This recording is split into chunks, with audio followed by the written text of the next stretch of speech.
Guys, welcome to my video. Thanks for watching. Today we're going to take a look at the low bar back squat. It aligns a little bit more with a powerlifting variety of squat as opposed to the high bar weightlifting squat.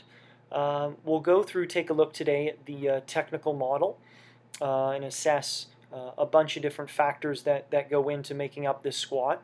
And then talk a little bit about what the benefit of this squat would be, and touch on one or two philosophical points along the way. So I want to start by talking about bar position, and with the low bar squat, the bar is going to be racked below the spine of the scapula. This is going to allow for a greater torso lean as you descend into the squat. And I put this picture up there so that you guys can see a picture of the spine of the scapula and where the bar would be loaded slightly below that. The foot position of the low bar powerlifting squat is significantly wider than the high bar Olympic lifting squat. The feet are going to be outside the shoulders and sometimes extremely wide. What this will allow is greater external rotation and abduction at the hip to get more hip involvement and posterior chain involvement in this variation of the squat exercise.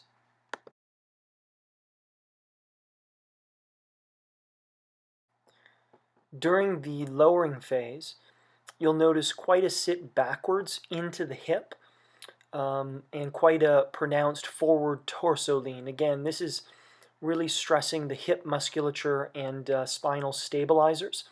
There is some forward translation of the knees, but it's quite a minimal amount compared to the high bar weightlifting squat.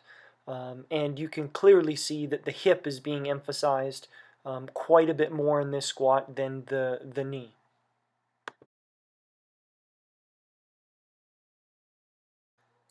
Another interesting point about the low bar back squat is that most of the time you'll find that it's performed in flat-soled shoes or barefoot.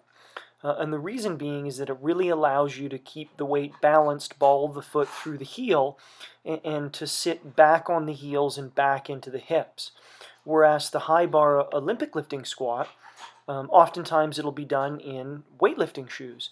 And this would be an advantage, obviously, for the full sit version of the high bar Olympic lifting squat, but would be a disadvantage when we're trying to sit back into the heels and into the hips with the low bar powerlifting squat. An interesting point on spinal mechanics would be that this method of squat generally would produce less lumbar flexion than the high bar weightlifting squat. The width of stance and generally the reduction in depth would allow the lumbar spine to maintain more of a neutral position rather than the full sit high bar weightlifting squat. Based on your philosophy and training goals, you can allow as much or as little lumbar flexion as you'd like with this particular training exercise. So I have a couple videos of powerlifters performing this style of squat.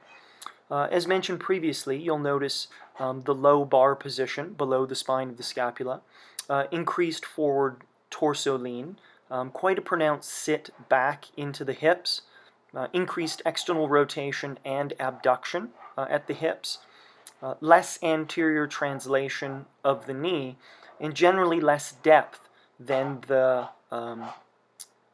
weightlifting squat. This style of squat will really stress the stability of the torso musculature, along with the eccentric and concentric force capabilities of the hip and knee extensors, with emphasis on the hip. Athletes who need greater force from their hip and knee extensors for activities such as jumping, running, throwing, or striking could benefit from this style of squatting. Thanks for watching, guys.